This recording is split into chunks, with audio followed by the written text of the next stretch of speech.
بسم اللہ الرحمن الرحیم. مارو رشید عرض کر رہا ہوں. السلام علیکم ورحمۃ اللہ وبرکاتہ.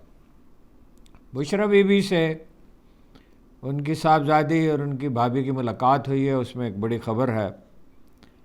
بلوچستان میں کچھ نئے حقائق سامنے آئے ہیں. کون کون لوگ اس میں ملوث ہیں؟ اس میں صرف دہشت گرد نہیں ہیں، صرف بھارت نہیں ہے، اور لوگ بھی ہیں. بلوچستان میں یہ اب بہت سنجیدگی سے بحث ہو رہی ہے اعلیٰ حلقوں میں کہ امن کیسے قائم ہو سکتا ہے. اس میں کچھ عرض کرتا ہوں. ایران میں ہفتے کی رات کو اور اتوار کے دن پورا ریڈ الرٹ رہا. ایرانی منصوبہ کیا ہے؟ پراوین سواہنی یہ کہتے ہیں، جو اس علاقے کے سب سے اچھے عسکری تجزیہ کار ہیں، کہ آدھا اسرائیل ایران تباہ کر سکتا ہے اور امریکی جہاز ڈوب بھی سکتا ہے. ایرانی منصوبہ ہے کیا؟ یہ میں آپ سے عرض کرتا ہوں. تو جناب، سب سے بڑی خبر تو وہی ہے پاکستانی عوام کی دلچسپی کی، اوورسیز پاکستانیز کی بھی، کہ بشرا بی بی سے ان کی صاحبزادی مبشرہ اور بھابھی مہر النساء کی 5 گھنٹے کی ملاقات ہوئی ہے. اور بشرا بی بی کی اس سے ایک ہفتہ پہلے عمران خان سے ملاقات ہوئی تھی، یعنی وہ پیمز جو لے جائے گئے تھے اس کے بعد. ان کا یہ کہنا ہے کہ اب ان کی آنکھ کی حالت بہتر ہے، کافی بہتر ہے. اور ظاہر ہے یہ تو آپ کے علم میں ہی ہے، اور بہت سے لوگ بتا چکے ہیں کہ 2 انجیکشن اور لگیں گے. انہوں نے کہا کہ اگر اس وقت ایسا نہ کیا جاتا، بشرا بی بی کا یہ کہنا ہے، تو بینائی کو بہت نقصان پہنچ سکتا تھا. اور اب صورتحال کافی بہتر ہے اور امید اب بہتر ہوگی. لیکن اس کا یہ مطلب نہیں ہے کہ شوکت خانم کے ڈاکٹروں سے ان کی ملاقات نہ کرائی جائے. جب تک ان کی ملاقات نہیں ہوگی تو بشرا بی بی نے تو ظاہر ہے سوچ سمجھ کے ہی بات کی ہوگی، اور ان کا پیغام بھی سوچ سمجھ کے پہنچایا گیا ہوگا. لیکن جو ڈاکٹروں کا یہ کام ہے نا، ایکسپرٹ کا کام ہوتا ہے، جو متعلقہ آدمی ہوتا ہے اس کا کام ہوتا ہے. تو ڈاکٹروں کو کیوں نہیں ملنے دیا جا رہا؟ یہ سوال تو باقی رہے گا. اور ادھر ایک دوسری خبر یہ تو خبر تو مختصراً اتنی ہے، باقی اس کو پھیلایا جا سکتا ہے جس کی کوئی ضرورت نہیں. آپ لوگ ماشاءاللہ آپ سب سمجھتے ہیں، تفصیل سے سنتے ہیں چیزوں کو. عام آدمی بعض اوقات بات کرنے والوں سے زیادہ سمجھ رہا ہوتا ہے. ایک اور واقعہ وہ جو ٹی وی چینل بہت دکھا رہے ہیں، سمجھ میں نہیں آئی کہ کیا ان کی مجبوری ہے کہ اشارہ ابرو پہ بالکل ہز ماسٹر وائس ہی بن جاتے ہیں. کہ یوتھ کنونشن سے خطاب کیا سہیل آفریدی صاحب نے، وہاں ایک خاتون اٹھ کھڑی ہوئی، اس نے کہا آپ کی کیا حکومت ہے. میں ایگزیکٹ الفاظ نہیں دہرا رہا. آپ کی کیا، وہ فارم 47 والے آپ سے بہتر ہیں. کراچی میں بڑی ترقی ہو رہی ہے، اپنا لاہور میں بڑی ترقی ہو رہی ہے. لاہور میں کیا ترقی ہو رہی ہے؟ ابھی بسنت میں آپ لوگ دیکھ رہے ہیں، وہ سارا پیسہ جو ہے لاہور پر لگ رہا ہے، اور لاہور کے پوش علاقہ میں کچی بستیوں میں نہیں لگ رہا، عام علاقوں میں نہیں لگ رہا. اور یہ جو اپنا ہو رہی ہے بسنت، اس پہ آپ دیکھ لیں گے کیا ہوتا ہے. وہ اللہ کرے ہمارا اندازہ غلط ہو. تو کون سی ترقی ہوئی ہے؟ سکول جو ہیں وہ پرائیویٹائز کیے جا رہے ہیں، اور وہ گل پلازہ کا واقعہ آپ کے سامنے ہے، وہ گٹر والا واقعہ آپ کے سامنے ہے. ریڑیاں اٹھا اٹھا کے پھینکی جا رہی ہیں، ہزاروں لاکھوں لوگ بے روزگار ہو رہے ہیں. مارکیٹیں گرائی جا رہی ہیں، بے تحاشا مارکیٹیں گرا دی گئی ہیں. موٹر سائیکل والوں کے ساتھ کیا سلوک ہوا ہے؟ شہریوں کی تذلیل ہو رہی ہے، تحقیر ہو رہی. کوئی گورننس نام کی چیز ہی نہیں ہے. ظاہر ہے یہ پلانٹ تھا. انہوں نے صرف یہ کہا، وہ افریدی میں ایک بات اچھی ہے سہیل افریدی صاحب میں، کہ وہ تحمل برقرار رکھتے ہیں، خوش دلی سے سامنا کرتے ہیں سوالات کا. انہوں نے کہا کہ سب سے بڑی تبدیلی تو یہی ہے کہ آپ وزیر اعلیٰ کو ڈانٹ سکتی ہیں، اسے بات کر سکتے ہیں، اعتراض کر سکتے ہیں. یہ وہاں تو نہیں ہو سکتا، اس طرح تو نہیں ہو سکتا وہاں سندھ میں اور پنجاب میں. اور ویسے انٹرنیشنل ادارے کیا کہہ رہے ہیں؟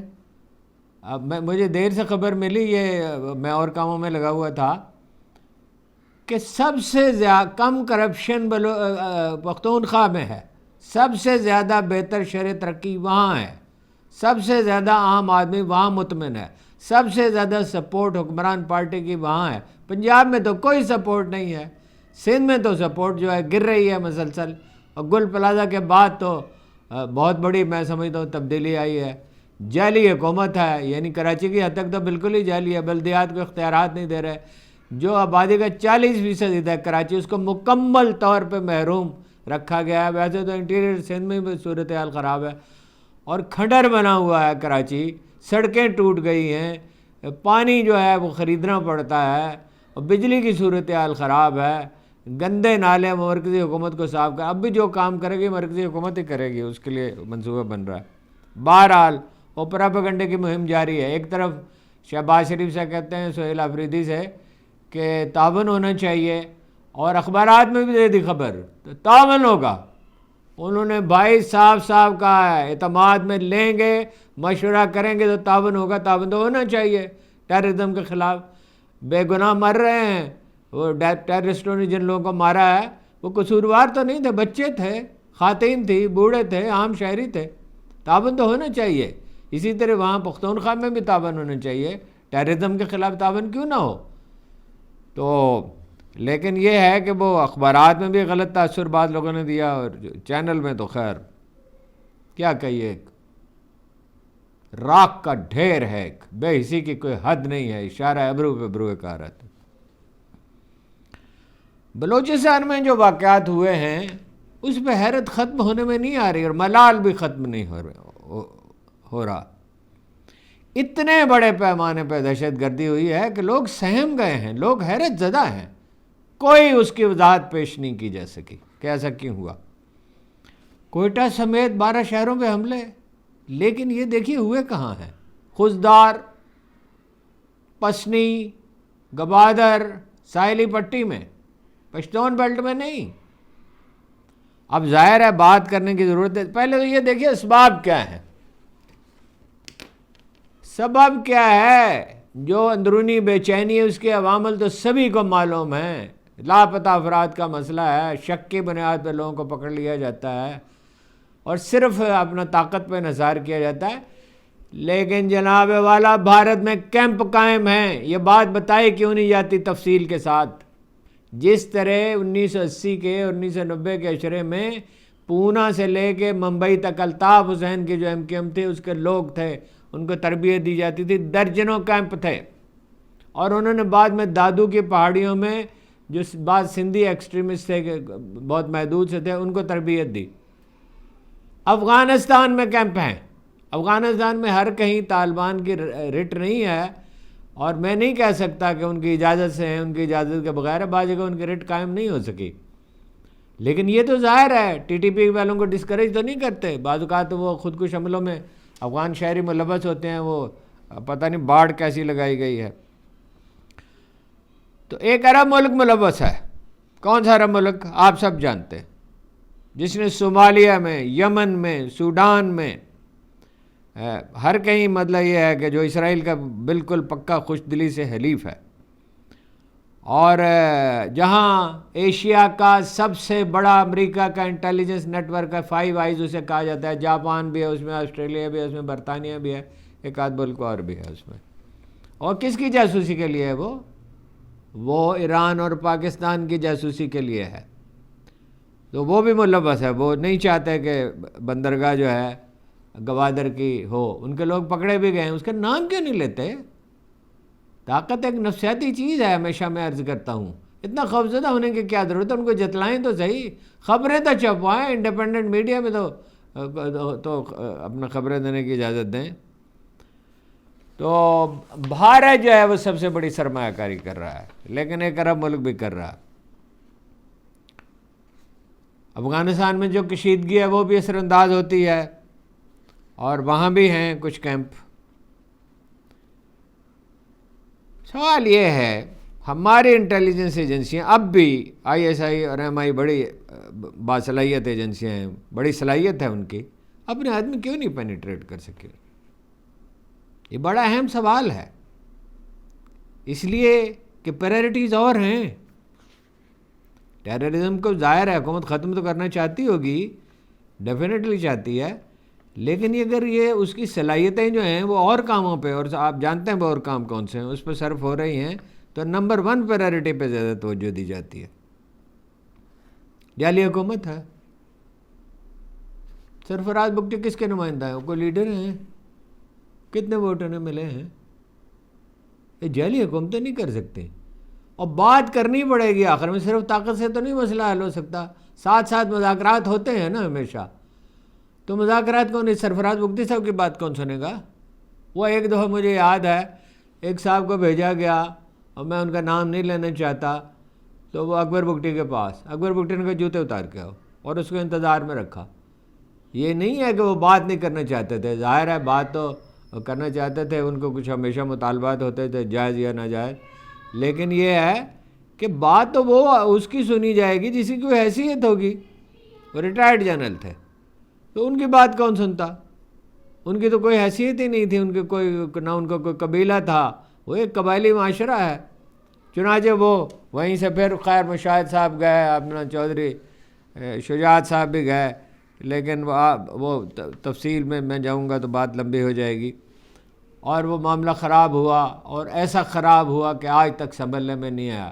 شروع میں کچھ سنبھل گیا تھا، اس کے بعد صرف طاقت پہ انحصار کیا گیا، صرف طاقت سے نہیں ہوا۔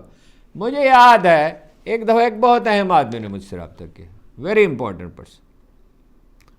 تو میں نے کہا جی میں کیا عرض کر سکتا ہوں، میں بلوچستان کو زیادہ نہیں جانتا، لیکن سادہ سی بات ہے، درد سر کیا تھا؟ عمران خان وہاں جلسہ کرنے والے تھے۔ انہوں نے کہا جی پچھلی دفعہ یہ آئے، اور پارٹیاں بھی تھیں اس میں، تب بلوچستان کی ساری علاقائی پارٹیاں تھیں، وہاں پاکستان مرد آباد کے نعرے لگے، اب پھر یہ جائیں گے، پھر وہی صورتحال ہوگی، جو صورتحال میں کچھ بہتری آئی پھر خرابی پیدا ہوگی۔ وہ میرے ایک جاننے والے تھے، ذاتی جاننے والے تھے۔ میں نے ان سے کہا بھائی کوئی آئیڈیا ہے، کوئی منصوبہ، کوئی تصور، کوئی کانسیپٹ پیش کرو۔ اب ایسے میں کیسے، فرض کیجئے میں چلا بھی جاؤں، میرے کہنے پہ تھوڑی چلتا ہے، وہ کوئی لیڈر ریموٹ کنٹرول سے تو نہیں چلائے جاتے۔ تو بہرحال کوئی بحث مباحثے کے بعد طے ہوا جی کہ ان بلوچ سرداروں کو بھیجا جائے جو پاکستان کے حامی ہیں، مگر بلوچستان کے عوام کے مسائل حل کرنا چاہتے ہیں جو ان کی جائز شکایات ہیں۔ 3 گھنٹے، وہ خان صاحب کو تو ٹھنڈ لگتی نہیں ہے، اور نومبر کی آخری دن تھے، باہر کھلی جگہ پہ ٹھنڈ تھی، گھر بھی ان کا اونچا ہے بہت، جو ان کی رہائش گاہ ہے بنی گالا۔ تو جو ٹھنڈ میں بیٹھے رہے تو انہوں نے بہت ہی اچھی گفتگو کی، بہت شاندار گفتگو کی۔ انہوں نے کہا ہمیں آپ سے کوئی زیادہ توقعات نہیں ہیں، شروع یہاں سے کیا، لیکن ہم سمجھتے ہیں کہ بطور انسان کے آپ لوگوں کا درد محسوس کرتے ہیں۔ چنانچہ اس 3 گھنٹے میں تھریڈ ویئر ڈسکشن ہوئی، نتیجہ یہ نکلا کہ عمران خان وہاں گئے، انہوں نے لوگوں کے حقوق کی بات تو کی جو لازماً کرنی چاہیے، جو سب سے زیادہ اہم ہے، لیکن پاکستان کا قومی ترانہ بجایا گیا، پاکستان کے حق میں نعرے لگے۔ تو بات کرنے کے لیے آدمی چاہیے ہوتا ہے، اور اب بلوچستان میں کون لوگ ہیں جن سے بات ہو سکتی ہے اور کون کر سکتا ہے؟ عمران خان کر سکتے ہیں بات، ان کی بات سنی جاتی ہے۔ اگر آپ جو سب سے مؤثر آدمی ہے اسی کو بے اثر کرنے کی کوشش کریں گے تو اس کا نتیجہ ظاہر ہے۔ ایران میں جناب ہفتے کی رات کو ریڈ الرٹ رہا، ریڈ الرٹ، یہ کہا گیا کہ حملے کا خطرہ ہے۔ اتوار کے دن بھی ریڈ الرٹ رہا، فوجی کمانڈروں کو بتا دیا گیا کہ کسی وقت بھی حملہ ہو سکتا ہے۔ یہ بھی کہا گیا کہ اگر پہلے سے اطلاع مل گئی تو ایران انیشیٹو لے سکتا ہے، پہل کر سکتا ہے۔ اب جناب نتیجہ یہ نکلا، جب دیکھا گیا کہ ایرانی تیار ہیں تو اب مذاکرات کا ڈول ڈالا گیا ہے، وہاں انقرہ میں مذاکرات ہوں گے، غالباً پاکستان بھی ہے اس میں صدر اردوان کی دعوت پر، قطر بھی ہے، مصر بھی ہے، اور مصر میرا خیال ہے متحدہ عرب امارات کے کہنے پر اس کو بلایا گیا۔ اور لیکن یہ سوال مڈل ایسٹ میں اٹھایا جا رہا ہے ایران میں بھی کہ ترکی تو نیٹو کا ممبر ہے، لیکن اس کا ایک پہلو اور بھی ہے، ظاہر اس کا امکان ہے کہ امریکی ایما پر ایسا کیا گیا ہو، ممکن ہے امریکی فیس سیونگ چاہتے ہیں۔ مگر فیس سیونگ کیسے چاہتے ہیں کہ ہمارا ہاتھ اوپر رہے، پسپائی کا تاثر نہ ہو؟ یہ تو ریکارڈ پہ آ چکا ہے کہ اس نے کہا ڈونلڈ ٹرمپ نے نیتن یاہو سے کہ مرو گے تم اور ہمارا بھی نقصان ہوگا، اور یہ حالات اس کے لیے سازگار نہیں، لیکن ظاہر ہے فرنگ کی رگیں جہاں پنجہ یہود میں ہے، وہ نومبر میں الیکشن ہونے والے ہیں، اور تو امریکی سیاستدان جو ہیں اسرائیل کو نظر انداز تو نہیں کر سکتے، وہ بہرحال مصر ہیں۔ اب عرب ملکوں کی اکثریت کہہ رہی ہے کہ یہ نہ کریں، قطر تو بالکل سامنے پڑا ہوا ہے نا، بالکل سامنے، جیسے کوئی نشانے پہ ہو۔ اور ٹارگٹ میرا اندازہ یہ ہے، جو تھوڑی بہت میری معلومات ہیں، کچھ رائے سے رابطہ ہے، ایران میں بھی ہے، کہ وہ ہدف ان کا ہوگا امارات، اور کیسی تباہی ہوگی، خدا نہ کرے کہ ایسا ہو۔ جنگ تو کوئی ایسی چیز نہیں ہے جس کی آرزو کی جائے. تو وہ اس کی تو سارا انحصار ہی معیشت کا یہ ہے کہ وہاں اپنا امارات کا کہ امن ہے، استحکام ہے، قانون کی پابندی کرائی جاتی ہے دنیا بھر سے، دنیا کا دوسرا بڑا ٹریڈ سینٹر ہے، اور بحرین ہو سکتا ہے ٹارگٹ. بہرحال انہوں نے ایرانیوں نے تہیہ کیا ہوا ہے کہ اگر ہم پہ حملہ ہوا، ایک تو یہ ہے کہ وہ جو ابراہم لنکن وہ کیا کیریئر ہے اس کو ٹارگٹ کرنے کی کوشش کریں گے، اور اس کو جو سمندر ہے اس کو بند کرنے، جہاں سے دنیا کا 40% تیل گزرتا ہے، اور امریکی اڈوں کو ٹارگٹ کریں گے مڈل ایسٹ میں. اور قطر والے بڑے پریشان ہیں، وہ تو ایران سے ان کے تعلقات بہتر ہیں اور وہ بہتر ہی رکھنا چاہتے ہیں نسبتاً. خامنہ ای نے کمانڈروں کو بلایا جو ٹارگٹ ہیں، جنہیں اسرائیلی قتل کرنا چاہتے ہیں، ان کی بہت سخت حفاظت کی جا رہی ہے. کمانڈروں کو بلایا تو انہوں نے کیا کہا؟ انہوں نے کہا کہ دست ما روشست، ہمارا ہاتھ لبلبی پر ہے. دیکھیے ہوا کیا تھا کہ 65 آدمی مار ڈالے اسرائیل نے، ٹاپ کمانڈرز، کچھ سائنسدان، کچھ جونیئر افسر. اب اس سے بڑا خوف پھیلا کہ بھائی ایران تو بڑا کمزور ہو گیا. لیکن کمال اس میں یہ ہوا، بندوں کے اپنے منصوبے ہیں، اللہ کے اپنے منصوبے ہیں، کہ یہ 65 برس اور اس سے اوپر کی لیڈرشپ تھی، 63 64 65 67 70 سال کے. اور ظاہر ہے اس میں اتنی فزیکل انرجی تو نہیں ہوتی، ظاہر ہے کہ اس میں لڑنے کی اتنی سکت نہیں، اتنی نفسیاتی طور پہ. 60 سال کے بعد آدمی کمزور ہونے لگتا ہے، بلکہ اس سے پہلے ہی. تو جو نئے لوگ آئے ان میں لڑنے کا جذبہ زیادہ ہے، اور ایرانی قوم پرستی کی طاقت کو کبھی نہ بھولیں.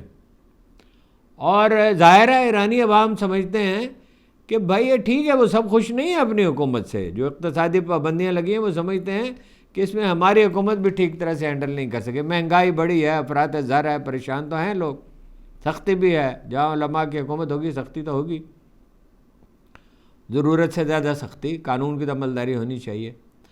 مگر یہ بات تو وہ سمجھ گئے کہ اگر حملہ ہوتا تو ہمارا ملک لیبیا کی طرح تباہ ہو جائے گا، سیریا کی طرح تباہ ہو جائے گا، کھنڈر بن جائے گا. منصوبہ کیا ہے؟ اگر حملہ ہوتا ہے تو منصوبہ کیا ہے؟ آئل ریفائنری جو بارود کا ڈھیر ہوتی ہے، پانی کے جو ذخائر ہیں وہ جہاں پانی صاف کیا جاتا ہے، گیس کے جو ذخائر ہیں وہ، بجلی جہاں کارخانے جہاں سے بجلی پیدا ہوتی ہے. تو اس کا مطلب تباہی ہوگی. لیکن پراوین سمانی نے کہا کہ آدھا اسرائیل پہلے حملے میں وہ تباہ کر سکتے ہیں. 30,000 ان کے پاس ڈرونز ہیں اور میزائل ہیں، اور وہ 7-8 ڈسٹرائر ہیں اپنا سمندر میں، آبنائے ہرمز میں. تو اگر دیکھیے بھیا کو 300 میزائل اور 500 ڈرونز جو اندازہ ہے حملہ کریں گے، تو یہ بالکل ایسے ہوتا ہے جیسے مکھیوں کے چھتے پر کوئی ہاتھ ڈالے اور وہ حملہ کر دے. تو اگر آدھی سے زیادہ مکھیاں بھی مار ڈالی جائیں تو آدمی کا تو بیڑا غرق ہو جائے گا. وہ چہرہ تو اس کا سوج جائے گا، آنکھیں تو اس کی سوج جائیں گی، کچھ عرصہ تو کام کرنے کے قابل نہیں رہے گا. تو کتنے روکیں گے؟ وہ بی بی سی کی رپورٹ کے مطابق بہت کم روکے جا سکتے ہیں. اور اگر زیادہ بھی روک لیے جائیں، 10 بھی ہٹ کر جائیں، 10 بارود سے بھرے ہوئے، بموں سے بھرے ہوئے، تو جہاز تو ڈوب سکتا ہے. ادھر یمنی جو ہیں وہ ڈٹرمنڈ ہیں، اور وہ کہتے ہیں کہ اسرائیل اور فرانس اور برطانیہ اور امریکہ کے جہازوں کو گزرنے نہیں دیں گے. اس سے پہلے وہ کر چکے ہیں. عراق میں بہت غیر معمولی طور پر ایک لہر اٹھی ہے. ایک حزب اللہ ہے وہاں جسے نقصان پہنچا ہے لیبنان میں، ایک ہے ایران میں، اور ساری عراق میں. انہوں نے لوگ اخبار نویسوں کو دکھایا اپنا اسلحہ، اس کی فلمیں بھی جاری کی ہیں، کلپس بھی اس کے جاری کیے ہیں، اور وہ کہتے ہیں یہاں ہم عراق میں امریکی اڈوں کے نشانہ بنائیں گے. تو امکان تو اس کا ہے کہ ہوش مندی غالب ہے، لیکن امریکیوں کا مسئلہ یہ ہے کہ وہ اپنا ہاتھ اوپر رکھنا چاہتے ہیں. پاکستان کو بہت نقصان ہو سکتا ہے. مائیگریشن ترکی کی طرف نہیں ہوگی، عراق کی طرف نہیں ہوگی، زیادہ پاکستان کی طرف ہوگی. اور پاکستان کو کوشش کرنی چاہیے، عرب ملک بھی کوشش کر رہے ہیں. بوٹس آن گراؤنڈ تو نہیں ہو سکتے، حملہ تو نہیں ہو سکتا، ایرانی حکومت، ایران کو نقصان تو پہنچے گا، لیکن یہ کہ امریکہ کو بھی نقصان ہے. آپ کا خیال ہے روسی اور امریکی چینی ہاتھ پہ ہاتھ دھرے بیٹھے رہیں گے؟ اس علاقے میں ان کا غلبہ قبول کر لیں گے اور اسرائیل کی حکمرانی ہو جائے گی؟ یہ تو نہیں ہو سکتا. ان کی مدد تو کریں گے، ہماری بھی انہوں نے مدد کی تھی انڈیا کے خلاف چین نے. اور یہ دوسری بات، یہ فرض کی رجیم میرا خیال ہے نہیں چینج ہوگی، حکومت نہیں تبدیل ہو سکتی. یہ شعور پیدا ہو گیا وہاں پہ کہ بھائی یہ تو جو ایرانی حکومت سے جو شکایات ہیں موجودہ حکومت سے، مطلب ملک ہی ٹوٹ جائے 400 سال پہلے کی طرح 4 ٹکڑوں میں بڑھ جائے، کرد اور یہ اور عرب اور دوسری، یہ 50% ہیں پرشین سپیکنگ، تو بلوچ، اور تو اس کا ایرانی عوام کو کیا فائدہ ہوگا؟ پہلے سے بھی زیادہ تباہی ہوگی. یہ شعور پیدا ہو چکا ہے. اور اگر حکومت چینج ہو جاتی ہے، اس کا کیا مطلب ہوگا؟ اسرائیل ہماری سرحدوں پہ آ کے بیٹھ جائے، یہ ہم گوارا کر سکتے ہیں. اس لیے ہمیں کوشش کرنی چاہیے، اور اسٹیبلٹی کے بغیر نہیں ہو سکتا. اسٹیبلٹی ایک جعلی حکومت کے ساتھ نہیں ہو سکتی، سوال ہی پیدا نہیں ہو سکتا. وہاں جعلی حکومت ہے بلوچستان میں، پنجاب میں جعلی حکومت ہے، مرکز میں جعلی حکومت ہے. اہم چیزیں تو یہ ہیں، امریکیوں کی شرائط کیا ہے، ایران سے کیا مطالبہ کر رہے ہیں؟ میزائل پروگرام ختم کر دیں، ایٹمی پروگرام ختم کر دیں. اور اسرائیل مخالف جو تنظیمیں ہیں، حزب اللہ ہے لبنان کی، حوثی ہیں، عراق میں جو لوگ ہیں، ان کے ساتھ تعلق ختم کر دیا جائے. مطلب یہ ہے کہ ہتھیار ڈال دو اور اپنے آپ کو ہمارے رحم و کرم پہ چھوڑ دو. اور وہ پاگل ہیں، یہ کیسے ہو سکتا ہے؟ لیکن دیکھیے بارہ ریلیکٹنس تو ہے امریکی رویے میں، یہ تو نظر آتی ہے. اگر میں نے عرض کیا کہ اگر حملہ ہوا تو ریفائنریز کو، پانی کے ذخیروں کو، بجلی گھروں کو، ان کو ٹارگٹ کریں گے، ایٹمی وہ تنصیبات کو. تو وہ بات کرنے کے لیے وہ تیار ہیں، لیکن ایرانی میں یہ احساس پایا جاتا ہے کہ پچھلی دفعہ بھی مذاکرات میں الجھا کر حملہ کر دیا تھا، اس دفعہ بھی یہ کر سکتے ہیں. بہرحال دعا بھی کرنی چاہیے، عرب ملک کوشش بھی کر رہے ہیں کہ کسی طرح یہ جنگ ٹل جائے، لیکن یہ خطرہ ابھی پوری طرح ٹلا نہیں ہے. امید ہے سینس پریویل کرے گی، وہ اس کی مجبوری ہے ڈونلڈ ٹرمپ کی. نومبر میں الیکشن ہے، اپنا اس کے سینٹ کے اور اسمبلی کے الیکشن ہے، کانگریس کے. تو وہ تو اپنا اسرائیل تو بلیک میل کرنے کی پوزیشن میں. اگر امریکہ نہیں کرے گا، یہ بھی پاسبلٹی ہے کہ امریکہ نہ کرے، اسرائیل خود کرے گا. اسے سمجھایا گیا ہے، یہ ریکارڈ پہ چیزیں میں بہت تفصیل میں نہیں جاتا، تو ان کا کہنا کہ ہم تو کریں گے. لیکن صرف ایران ٹارگٹ نہیں ہے حضور، ترکی بھی ہے، پاکستان بھی ہے. میزائل پروگرام کس کے پاس ہے سب سے بہتر اسلامی ملکوں میں؟ پاکستان کے پاس ہے. ایٹمی پروگرام کس کے سب سے بہتر ہے؟ پاکستان کا ہے. تو میرا خیال ہے ہماری فوج کو نہیں جانا چاہیے وہاں. اور کچھ ایران سے ایسے اشارے ملے ہیں کہ ممکن نہ جائے پاکستانی فوج، ہمیں اس سے بچنا چاہیے. جو اصل فریق ہیں فلسطینی عوام، جس کے آدھے علاقے پہ قبضہ کر کے وہ اس کا داماد جو ہے جیرڈ کشنر، وہ اس کو ایک تفریح مقام بنانا چاہتا ہے، لاس اینجلس بنانا چاہتا ہے، تھائی لینڈ بنانا چاہتا ہے، ایک دنیا کا عیاشی کا اڈا بنانا چاہتا ہے. وہ ساحلی علاقہ اگر ان سے چھن گیا تو باقی کیا بچا؟ جو فریق ہے اس سے کوئی بات ہی نہیں کر رہا. عجیب بات ہے. اور وہ ڈونلڈ ٹرمپ صاحب جو ہیں، وہ اقوام متحدہ کا ایک متبادل ادارہ کھڑا کرنا چاہتے ہیں کہ صدارت سے فارغ ہونے کے بعد بھی وہ دنیا کے لیڈر بنے رہے. یہ کیسے دنیا قبول کر سکتی ہے؟ اور ساری دنیا کی معیشت خطرے میں ہوگی اگر یہ جنگ شروع ہو گئی اور امارات کو ٹارگٹ کیا گیا، امریکی اڈوں کو ٹارگٹ کیا گیا. جو مر رہا اس کے لیے کیا ہے؟ وہ دنیا کی پرواہ تو نہیں کرتا. تمام دنیا میں تباہی ہوگی، تمام دنیا کی معیشتیں زیر و زبر ہو جائیں گی. بس آج تو یہی عرض کرنا تھا باقی کل انشاءاللہ. آپ کا بہت بہت شکریہ.